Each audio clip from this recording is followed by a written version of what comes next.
Vi vil i dag lave et forsøg med BG Products motor af olieadditiv, som vi tilsætter olien, som kan modstå syre. Og ved den lejlighed har vi lavet en af vores sælgere, det er optagelsesprøven i firmaet, smøre sin hånd ind i mor, og vi vil nu tilsætte den en anelse svovlsyre, som er noget af det skarpeste syre.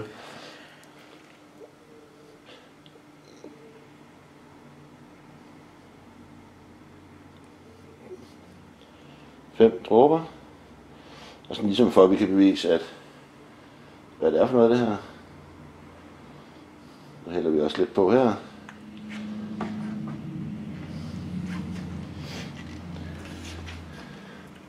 Så man ligesom kan se, hvad det er, der rent faktisk sker.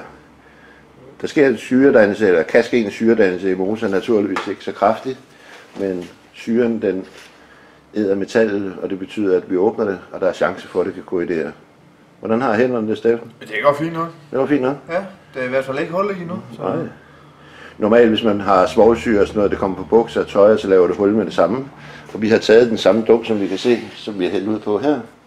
Og bukser. Ja, min hånd ser lidt bedre ud.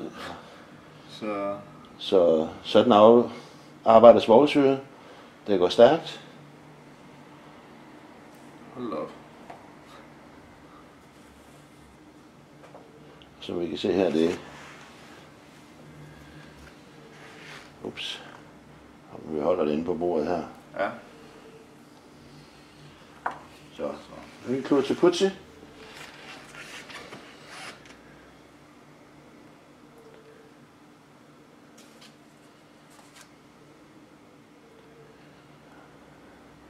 Så naturligvis ikke noget, man skal lave derhjemme, uden at man har de rigtige ting til at beskytte sig med. Og svovlsyre, som I kunne se, det er altså meget, meget alvorligt, så don't do it. Så vi kan se her. Det her er det, vi har tørret Steffens hånd af med.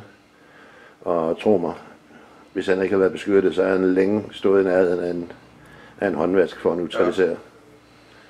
Så BG, bare gode produkter.